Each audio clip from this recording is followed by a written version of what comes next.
Hi! This is a bit weird. I wasn't planning on making a video while I was here because this is purely a holiday for me and my mother. Also because I'm still working on the Japan vlog and I didn't really want to make my whole YouTube channel about travel vlogs. But yesterday we got into Passau and I think the story of the entire day yesterday deserves retelling. Also so I can just get it off my chest. I booked this holiday way back in December. I had everything pre-planned. We were ready to go the day before. We were staying over at the airport hotel so that we'd be at the airport in time for our flight. I had prepared everything right. Except it didn't go right. Most of it went wrong. The night before, when we're packing, we're getting ready to go up to the airport hotel and stay there. I had packed all my stuff, I was ready to go, ready to leave the house on time to get the train that I had pre-booked. My mum calls me in from the bedroom and it says, "Rhiannon, would you help me with my lock on my suitcase?" I'm like, of course, I've sorted mine out before, I can sort out hers. I go over to her room, I sit down with the suitcase, poke the little pin in the hole where you have to readjust the numbers because she wants me to set a new lock for it. So I put the pin in, put 3 random numbers on. So I spin the numbers randomly just to check it was properly locked when I got to the next lot of numbers. Then I spun the numbers again. And at that point I realised it had chosen the combination of the numbers I had spun to the first time. So her suitcase was locked and we did not know the combination. I sat there for about an hour. I went through every possible number twice and nothing. We had to go to get the train that I had pre-booked. So we decided in that moment that we would just go. If we got to Germany and we still hadn't opened the suitcase, we would just get some kind of knife and cut that suitcase open. We got in the cab, got to the train station, got on our train, got to the airport, got to the airport hotel, where I sat for about another hour trying every number a little bit slower this time. And I got into the 900s and I really lost all faith that I was ever gonna get this suitcase open. And then on 988, the zippers popped out and it unlocked. And at that point, I don't even remember what happened after that. I fell asleep. I went straight to sleep. The next morning, me and my mum were planning on getting up at 5 because our flight was at 8:30 and that would give us enough time to get ready, get to the part of the airport we needed to be at and have about 2 hours to catch the flight. In the moment, me and my mum both agreed that if we got up at 6 and got ready really quickly, we would also have enough time. We don't get ready quickly and we left the airport hotel at 7:10. The gates for the flight close at 8:10. We were running. We got to the bag drop off, there was a queue. At this point I'm crashing out, I'm losing my mind. We try as quickly as we can to get through the queue. I stand in the queue for one bag drop kiosk, my mum stands in a different queue so that we could time it up so that if one of us got there first, the other one could just dart over. We dropped our bags with about 30 minutes until the gates closed and we sprinted, and so luckily when we were going through security they formed a new line, so we were one of the first to go into one lot of the security section. As we're going through, everything's going really smoothly. We get to the end, my shoes and her bag both got pulled aside to be individually checked. Are you serious? The TSA agent who picked up my shoes picked them out of the line and took them to the side, and she kind of looked at me, I think saw my appearance and realised that the big chunky brown Doc Martens probably belonged to me. She called me over, she went, "Are these yours?" I was like, "Yes." She's like, "Don't worry, Doc Martens set off our sensors." So she checked my Doc Martens, she said they were fine, she gave them back to me. Then I went to find my mum, whose bag was still in the queue behind quite a few other bags. And we waited and eventually it got round to our turn. The TSA agent took her bag, started going through it and basically told her, "You've got something in here, like a book or some other brick-like object that is what's causing it to go off. We need to take that out and check it." My mum opens her bag and there are about 6 books in this thing. We go through every book, it's not that. Eventually we find out it's a little German dictionary she had tucked in the pocket. He scanned it, it was all fine, and then we ran because we had about 20 minutes to get to our gate. We got to the gate, jumped into the queue, and then stood there. Stood there for a while. As it turns out, there was a little bit of a delay and we would have been fine. We got onto the plane and we were like, we're finally here, we've done it, we've made it on time, we're gonna get to Germany now on time, it's gonna be fantastic. At that exact point, a voice comes over the intercom. We are currently experiencing a technical issue. An engineer is looking at it. Apologies for the delay. Are you serious? A technical issue? This is the thing. Logically, I know that any technical issue that might happen with a plane, they would not let a plane fly off if it was unsafe. If there was any chance of it crashing, they wouldn't let it go. So logically, I know that. But the anxious part of my brain hears technical issue on the plane and goes, we are going to die.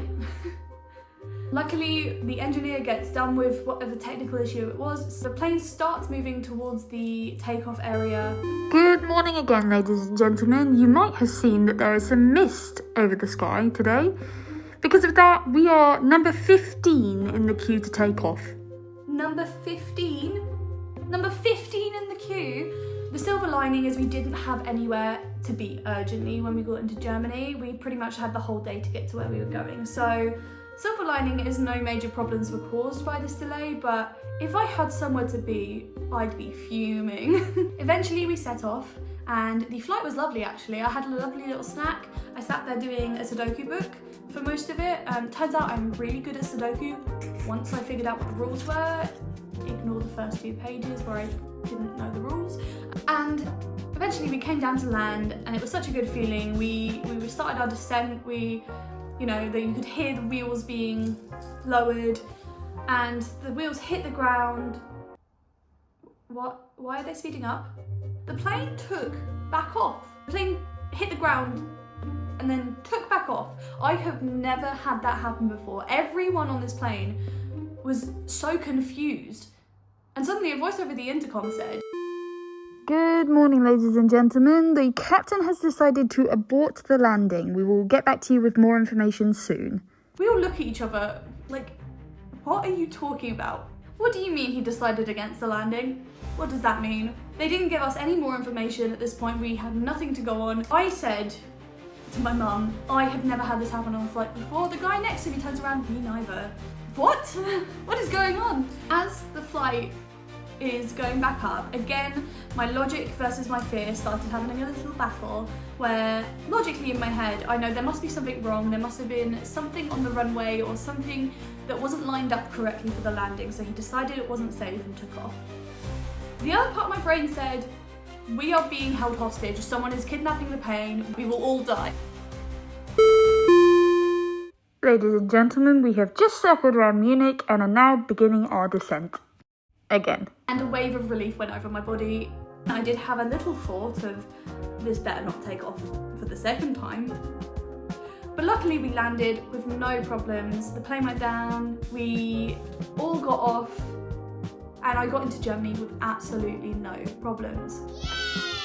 Once we were in Germany, we had to look up the route we had to take to Passau because we flew into Munich, so we'd have to get a train to Passau. It's a little bit of a ways away. Looking up the route, we saw that we'd have to take a bus first. And as we got to the bus stop, I turned around to my mum and I was like, I've got a feeling they only accept cash on German buses.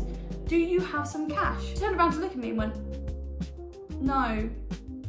I said to her, oh, no worries, we can go get cash out. Do you have a bank account that works internationally? No. Okay, so not the worst drama in the world because I do have a bank card that works internationally, but my goodness, my heart skipped a beat for a moment. We forgot to get cash out. We forgot to pre-plan getting money out. One of the basic things that you're always supposed to do when you go abroad, we forgot to do. So she transferred me some money, I got the cash out, we got the bus, we got on the train, everything went fine until we got to Passau. Now, this is kind of the big part of the story and the reason I'm making this video at all, because, like I said, I wasn't planning on making a video about Germany, but the insanity that happened on that day, I just feel like I needed to vocalize it somehow. I feel like I needed to share. If you were following my Instagram at all, you would have seen many videos of me ranting about this exact situation. The day before we went to Germany, I had a look on the website of the apartment that I had booked. There was no information about how I'd get into the apartment. I sent a quick email across and thought, that's fine, they'll send that to me when we're there. When we were on the train to Passau, I decided to have a quick look to see if they'd sent me that lockbox combination, because we were past check-in time now. At this point we were about 5 p.m, check-in time was 2 p.m. I had a quick look, and the only information I had on how to check in was on booking.com. It said, check-in information, the key is in a lockbox on location. So, I don't have the combination to the lockbox. What are we gonna do when we get there? So I sent a message and hoped that they would get back to us by the time we got to the apartments. Or at least that when we got to the apartments there would be someone there who could show us how to get in or help us. We made it to the apartment and no, there was in fact a lockbox that I in fact did not have the code for. No email, no message, no one about. It was an apartment in the street, there was no one to help me. So obviously I called the number given to me on booking.com that says contact the host. I knew there would be some problems with translation because obviously I don't speak German. Called the number and a German AI started talking to me. I said, can you please tell me this in English? And luckily it switched language. Fantastic. Hi, I'm out of the property. I don't have the combination to the lockbox. Could you transfer me to a person? The transfer is not possible because you are an international phone. Goodbye. What? Maybe I did something wrong. I'll try calling it again. Called it again. Told it I didn't have the lockbox combination. You need to check your emails and check the website you booked the apartment on for the information on the lockbox. I've already checked the email. I've checked all my emails, and on the website I booked from, there's no code. The transfer cannot be made at this time because you're an international phone. Goodbye. What? Was I not going to be able to get through to a person? I tried about 6 more times calling this number, saying various things to try and get it to connect me to a person, until I came to the realization that because I had an English phone number, it simply wouldn't. It was a nightmare. That's how I can describe it. We were stood in the street in Passau with nowhere to stay unless we could get that lockbox combination. After a while of me trying to figure something out, checking through my emails several times, we both decided it would be a better use of our time if we went and found a restaurant and maybe asked them if we could borrow their phone. So we did that. We went over to a restaurant. It was actually a really nice pizza restaurant. Here is a photo of the pizza I got.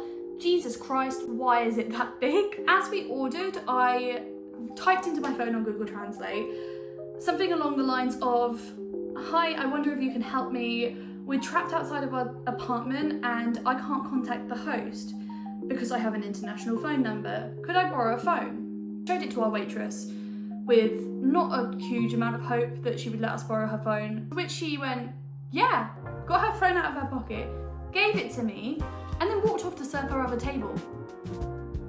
The amount of trust this woman has that I wouldn't have just legged it with her phone. We hadn't even received any food at that point. Props to her, she's a sweetheart, honestly, that was the sweetest thing ever. So I used her phone, called the number, asked it again, would you transfer me to a real person because I'm locked outside the property? It went, transferring you now. I thought, fantastic, wow, I finally am gonna be able to speak to someone. The transfer could not be done. Bye. What does that mean? I tried it one more time on her phone but couldn't connect to anyone, and I couldn't keep this poor girl's phone hostage. So I passed her phone back, I said thank you very much, and I sat there in disbelief of what to do. So I started texting my family about the situation. My sister and my brother do travel a lot, so I was hoping that they would have some insight. My brother found me a number for booking.com. He said, here's a number you should try calling. It does just connect to an AI operator, which is a little annoying, but it might be able to help. So I called the number, the AI operator answered, and I explained the situation to it. It immediately transferred me to a real person, who I then explained the situation to again. They said, do you mind if I put you on hold while I try and contact the property myself? I said, absolutely, please do. And after being on hold for about maybe 5 minutes, they came back to me and said, we spoke to the owner. He has 2 potential codes you can try. Potential codes? 2 potential codes. Do we not know which code it is? The restaurant was about a 10-minute walk away from where we were staying, really not far at all, just across the river. But we had several suitcases with us. So I said to my mum, you sit tight, keep drinking your coffee. I'm gonna walk over there, I'm gonna try the codes. I actually feel insane. I am running somewhere in the middle of the night and pass out because I got on the phone to booking.com and they got in contact with the owner who gave me 2 potential codes to put in. So, wish me luck. Neither of them worked. I just went and tried the 2 codes they gave me. Neither of them worked. I called booking.com again because again, I can't get through to the actual property. Booking.com can't get through to the property either. So they've emailed them and told me I need to wait 45 minutes. Wait 45 minutes in the dark on my own. Yeah, I feel like I'm going crazy. So I waited the 45 minutes. I went back to the restaurant, sat down with my mum. I called booking.com back and they basically told me they couldn't get a hold of the property, so they're gonna cancel my stay and refund it. Which is great because it was a non-refundable stay. Or it would be great if it wasn't 9 PM in a city I don't know, where I don't have anywhere to stay. I gave them a few demands. So I asked them for somewhere that had late night check-in. I asked them to help me find somewhere that was in my price range, not too far away from where I was already planning on staying. And I asked them to help cover the cost of the taxi to the new address. I think that's warranted. I think all of those demands are very, very fine. I think that I deserve that at this point. So after talking on the phone with a very nice woman for a little while, she helped me find another accommodation. It was cheaper, it had until midnight check-in, and it was only a 7-minute drive away. This is the flat I ended up in. Update, we are in an apartment. It feels really great to have settled into our new apartment, know we've got somewhere to stay, and now we can properly explore for the week. But yeah, that's all from me on this. You'll see lots of photos on my Instagram of me in Passau, so please do check me out. It's Koichi_R on Instagram. And yeah, thank you for watching the video. If you like this and want to see any other content, please subscribe. I promise it's not all going to be travel related. This is not the only thing that happens in my life, I promise. I'll see ya. Bye! I've decided, because of how chaotic today is going to be, that I am actually going to make a whole video on this. I am done in. Ugh.